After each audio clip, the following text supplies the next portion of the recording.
ನಮಸ್ಕಾರ. Speed news Kannada ವಾಹಿನಿಯ ಪ್ರತಿಯೊಬ್ಬ ವೀಕ್ಷಕರಿಗೂ ಸಹ ಬೆಳಗಿನ ಶುಭೋದಯಗಳು. ಈ ದಿನದ 12 ರಾಶಿಗಳ ಫಲಾನುಫಲ ಯಾವ ರೀತಿ ಇದೆ ಅಂತ ನೋಡ್ತಾ ಹೋಗೋಣ.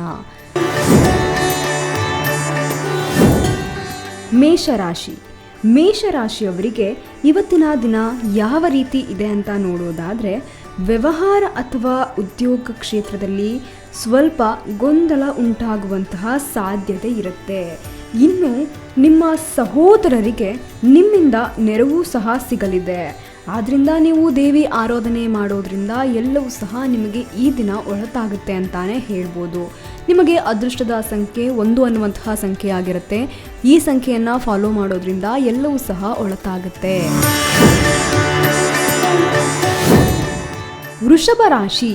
ವೃಷಭ ರಾಶಿಯವರಿಗೆ ಇವತ್ತಿನ ದಿನ ಯಾವ ರೀತಿ ಇದೆ ಅಂತ ನೋಡೋದಾದರೆ, ನೀವು ಆದಷ್ಟು ನಿಮ್ಮ ವ್ಯಾಪಾರ ವ್ಯವಹಾರಗಳಲ್ಲಿ ಸ್ವಲ್ಪ ಅನುಭವ ಹೊಂದಿರುವಂಥವರ ಮಾರ್ಗದರ್ಶನ ಪಡೆಯೋದು ಒಳ್ಳೆಯದಾಗತ್ತೆ. ನಿಮ್ಮ ಸಂಪತ್ತನ್ನು ಈ ದಿನ ಆದಷ್ಟು ಜೋಪಾನ ಮಾಡೋದು ಇಲ್ಲಿ ಉತ್ತಮ. ಇನ್ನು ನಿಮಗೆ ನಿಮ್ಮ ಧೈರ್ಯ ಕೆಟ್ಟಾಗ, ನಿಮಗೆ ಒಂದಷ್ಟು ಅನುಮಾನಗಳು ಅಂತ ಬಂದಾಗ, ನಿಮ್ಮ ಶತ್ರುಗಳು ಅಂತ ಏನಿದ್ದಾರೆ ಅವರು ನಿಮಗೆ ಮತ್ತಷ್ಟು ಕಾಟಗಳನ್ನು ಕೊಡೋದು ಈ ದಿನ ನಿಮಗೆ ಇದ್ದೇ ಇರುತ್ತೆ. ನಿಮಗೆ ಅದೃಷ್ಟದ ಸಂಖ್ಯೆ 3 ಅನ್ನುವಂತಹ ಸಂಖ್ಯೆ ಆಗಿರುತ್ತೆ. ಆದಷ್ಟು ಈ ಸಂಖ್ಯೆಯನ್ನು ಫಾಲೋ ಮಾಡೋದ್ರಿಂದ ನಿಮಗೆ ಅದೃಷ್ಟ ಬರುತ್ತೆ ಅಂತಲೇ ಹೇಳ್ಬೋದು. ಮಿಥುನ ರಾಶಿ. ಮಿಥುನ ರಾಶಿಯವರಿಗೆ ಇವತ್ತಿನ ದಿನ ಯಾವ ರೀತಿ ಇದೆ ಅಂತ ನೋಡೋದಾದರೆ, ನಿಮ್ಮ ವ್ಯವಹಾರ ವ್ಯವಸಾಯ ಮಾಡೋರಾಗಿರ್ಬೋದು, ಒಂದಷ್ಟು ಉದ್ಯೋಗಗಳನ್ನು ಮಾಡೋದಾಗಿರ್ಬೋದು, ಇವೆಲ್ಲ ವಹಿವಾಟುಗಳು ಸಹ ಈ ದಿನ ನಿಮಗೆ ನಿಧಾನವಾಗಿ ಸಾಗುತ್ತೆ ಈ ಮಿಥುನ ರಾಶಿಯವರಿಗೆ. ಇನ್ನು ನಿಮ್ಮ ಹಳೆಯ ತಪ್ಪುಗಳಿಗೆ ಈ ದಿನ ಪಶ್ಚಾತ್ತಾಪ ಪಡುವಂತಹ ಸಮಯ ಬರುತ್ತೆ ಅಂತಾನೆ ಹೇಳ್ಬೋದು. ಆದಷ್ಟು ದೇವರ ಆರಾಧನೆ ಮಾಡೋದ್ರಿಂದ ಎಲ್ಲವೂ ಸಹ ಒಳ್ಳೆಯದಾಗುತ್ತೆ. ನಿಮಗೆ ಅದೃಷ್ಟದ ಸಂಖ್ಯೆ 5 ಅನ್ನುವಂತಹ ಸಂಖ್ಯೆ ಆಗಿರುತ್ತೆ. ಈ ಸಂಖ್ಯೆಯನ್ನು ನೀವು ಫಾಲೋ ಮಾಡೋದ್ರಿಂದ ಎಲ್ಲವೂ ಸಹ ಒಳ್ಳೆಯದಾಗತ್ತೆ. ಕಟಕ ರಾಶಿ. ಕಟಕ ರಾಶಿಯವರಿಗೆ ಇವತ್ತಿನ ದಿನ ಯಾವ ರೀತಿ ಇದೆ ಅಂತ ನೋಡೋದಾದರೆ, ಈ ದಿನ ನಿಮಗೆ ಹಣಕಾಸಿನ ವಿಚಾರದಲ್ಲಿ ನಷ್ಟ ಉಂಟಾಗುವಂತಹ ಸಾಧ್ಯತೆ ಇದೆ. ಯಾವುದೇ ರೀತಿಯಲ್ಲೂ ಸಹ ನೀವು ಹಣವನ್ನು ಹೂಡಿಕೆ ಮಾಡೋದು ಈ ದಿನ ಸರಿಯಲ್ಲ. ಈ ದಿನದ ಸಮಯವೂ ಸಹ ಸರಿ ಅಲ್ಲ ಅಂತಾನೆ ಹೇಳ್ಬೋದು. ಇನ್ನು ಅನಾರೋಗ್ಯದಿಂದ ಈ ದಿನ ಬಳಲುವಂತಹ ಸಾಧ್ಯತೆ ಅತಿ ಹೆಚ್ಚು ಇರುತ್ತೆ ಕಟಕ ರಾಶಿಯವರಿಗೆ. ಆದಷ್ಟು ಈ ದಿನ ನೀವು 6 ಅನ್ನುವಂತಹ ಸಂಖ್ಯೆಯನ್ನು ಫಾಲೋ ಮಾಡೋದ್ರಿಂದ ಈ ದಿನ ನಿಮಗೆ ಒಳ್ಳೆಯದಾಗುತ್ತೆ ಅಂತಾನೆ ಹೇಳ್ಬೋದು. ಸಿಂಹರಾಶಿ. ಸಿಂಹರಾಶಿಯವರಿಗೆ ಇವತ್ತಿನ ದಿನ ಯಾವ ರೀತಿ ಇದೆ ಅಂತ ನೋಡೋದಾದರೆ, ನಿಮ್ಮ ಮನಸ್ಸು ಈ ದಿನ ಸ್ವಲ್ಪ ಚಂಚಲವಾಗಿರುತ್ತೆ. ಚಂಚಲತೆ ಅನ್ನೋದು ನಿಮ್ಮನ್ನು ಬಿಟ್ಟು ಹೋಗಿಲ್ಲ. ಆದ್ದರಿಂದ ಆದಷ್ಟು ನಿಮ್ಮ ಮನಸ್ಸನ್ನು ಹಿಡಿದಿಟ್ಟುಕೊಳ್ಳುವಂತಹ ಕೆಲಸ ಮಾಡೋದು ಒಳ್ಳೆಯದು. ವಿದ್ಯಾರ್ಥಿಗಳು ಓದಿನ ಕಡೆ ಈ ದಿನ ಅತಿ ಹೆಚ್ಚು ಗಮನ ಕೊಡಬೇಕಾಗತ್ತೆ. ಆದಷ್ಟು ನಿಮ್ಮ ವಿದ್ಯಾಭ್ಯಾಸದ ಕಡೆ ಗಮನ ಕೊಟ್ಟರೆ ನಿಮ್ಮ ಮುಂದಿನ ಜೀವನ ಸಹ ಚೆನ್ನಾಗಿರುತ್ತೆ. ಹೊಸ ರೀತಿಯ ವ್ಯವಹಾರ ವ್ಯಾಪಾರಗಳನ್ನು ಆರಂಭಿಸಲು ಈ ದಿನ ಸಿಂಹರಾಶಿಯವರಿಗೆ ಒಳ್ಳೆಯ ದಿನ ಅಂತಾನೆ ಹೇಳ್ಬೋದು. ನಿಮಗೆ ಅದೃಷ್ಟದ ಸಂಖ್ಯೆ 4 ಅನ್ನುವಂತಹ ಸಂಖ್ಯೆ ಆಗಿರುತ್ತೆ. ಈ ನಂಬರ್ನ ನೀವು ಫಾಲೋ ಮಾಡೋದ್ರಿಂದ ಎಲ್ಲವೂ ಸಹ ಒಳಿತೇ ಆಗುತ್ತೆ.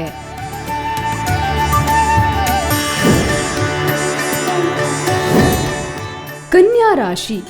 ಕನ್ಯಾ ರಾಶಿಯವರಿಗೆ ಇವತ್ತಿನ ದಿನ ಯಾವ ರೀತಿ ಇದೆ ಅಂತ ನೋಡೋದಾದರೆ, ನೀವು ಈ ದಿನ ಹೊಸ ಮನೆ ನಿರ್ಮಾಣ ಮಾಡೋದಾಗಿರ್ಬೋದು ಅಥವಾ ಯಾವುದೋ ಒಂದು ಜಾಗ ಖರೀದಿ ಮಾಡೋದಾಗಿರ್ಬೋದು, ಈ ಯೋಗ ಇವತ್ತು ಕನ್ಯಾ ರಾಶಿಯಲ್ಲಿ ಇದೆ ಅಂತಾನೆ ಹೇಳ್ಬೋದು. ಆದರೆ ಸಣ್ಣ ಪುಟ್ಟ ವಿಚಾರಕ್ಕೂ ಸಹ ನಿಮ್ಮ ಸಂಬಂಧಿಕರ ನಡುವೆ ಅಥವಾ ಮನೆಯಲ್ಲಿ ಕಲಹಗಳು ಉಂಟಾಗುವಂತಹ ಸಾಧ್ಯತೆ ಅತಿ ಹೆಚ್ಚು ಇರುತ್ತೆ.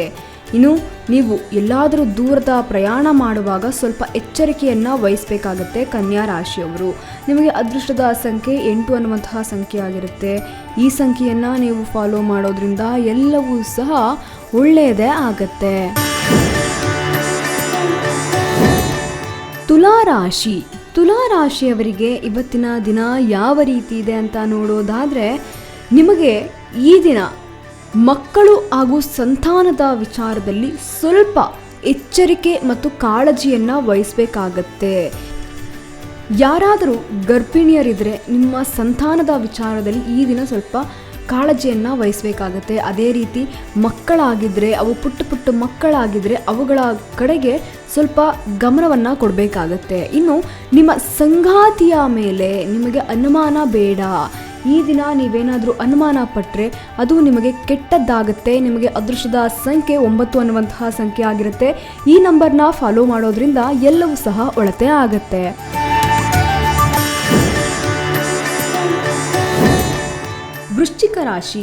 ವೃಶ್ಚಿಕ ರಾಶಿಯವರಿಗೆ ಇವತ್ತಿನ ದಿನ ಯಾವ ರೀತಿ ಇದೆ ಅಂತ ನೋಡೋದಾದರೆ, ನಿಮಗೆ ಅನಿರೀಕ್ಷಿತವಾಗಿ ಧನಲಾಭ ಉಂಟಾಗುವಂತಹ ಯೋಗವಿದೆ. ಅದೇ ರೀತಿಯಾಗಿ ಉದ್ಯೋಗ ಕ್ಷೇತ್ರದಲ್ಲಿ ಕಿರಿಕಿರಿ ಉಂಟಾಗುವಂತಹ ಸಾಧ್ಯತೆ ಕೂಡ ಇರೋದ್ರಿಂದ ಆದಷ್ಟು ನೀವು ದೇವರ ಆರಾಧನೆ ಮಾಡೋದ್ರಿಂದ, ಅದರಲ್ಲೂ ಆಂಜನೇಯನ ಜಪ ಮಾಡೋದ್ರಿಂದ ಎಲ್ಲವೂ ಸಹ ಒಳ್ಳೆಯದಾಗತ್ತೆ ಅಂತಾನೆ ಹೇಳ್ಬೋದು. ನಿಮಗೆ ಅದೃಷ್ಟದ ಸಂಖ್ಯೆ 9 ಅನ್ನುವಂತಹ ಸಂಖ್ಯೆಯಾಗಿರುತ್ತೆ. ಈ ಸಂಖ್ಯೆಯನ್ನು ನೀವು ಫಾಲೋ ಮಾಡೋದ್ರಿಂದ ಎಲ್ಲವೂ ಸಹ ಒಳತೆ ಆಗತ್ತೆ.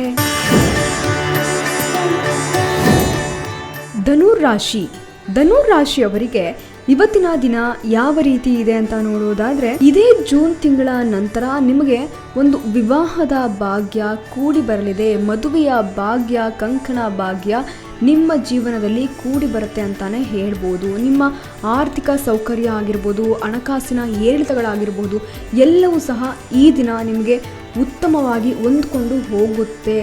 ಆದರೆ ನೀವು ಇಲ್ಲ ಸಲ್ಲದ ಸಹವಾಸ ದೋಷವನ್ನು ಬಿಟ್ಟು ಎಚ್ಚರಿಕೆಯಿಂದ ಜೀವನವನ್ನು ನಡೆಸಬೇಕಾಗುತ್ತೆ.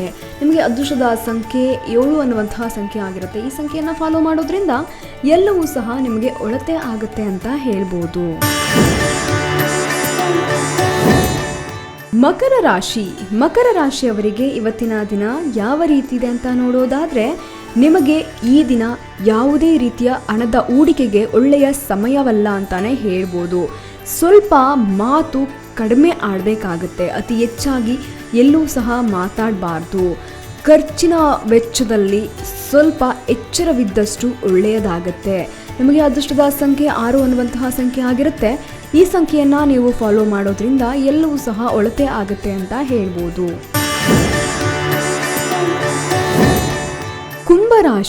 ಕುಂಭರಾಶಿಯವರಿಗೆ ಇವತ್ತಿನ ದಿನ ಯಾವ ರೀತಿ ಇದೆ ಅಂತ ನೋಡೋದಾದ್ರೆ, ನಿಮ್ಮ ಮನೆಯಲ್ಲಿ ಅಥವಾ ಸಂಗಾತಿಯಿಂದ ನಿಮಗೆ ಏನಾದರೂ ಒಂದು ಒಳ್ಳೆಯದಾಗಲಿದೆ. ಈ ದಿನ ನಿಮ್ಮ ಜನ್ಮ ರಾಶಿಯಲ್ಲಿ ಪಂಚಗ್ರಹಗಳು ಇರೋದ್ರಿಂದ ಸ್ವಲ್ಪ ಎಚ್ಚರವನ್ನು ವಹಿಸಬೇಕಾಗತ್ತೆ. ಎಲ್ಲವೂ ಸಹ ಒಳ್ಳೆಯದಾಗತ್ತೆ ಅಂತ ಹೇಳೋದಕ್ಕಾಗಲ್ಲ, ಸ್ವಲ್ಪ ಎಚ್ಚರವನ್ನು ವಹಿಸಬೇಕಾಗತ್ತೆ.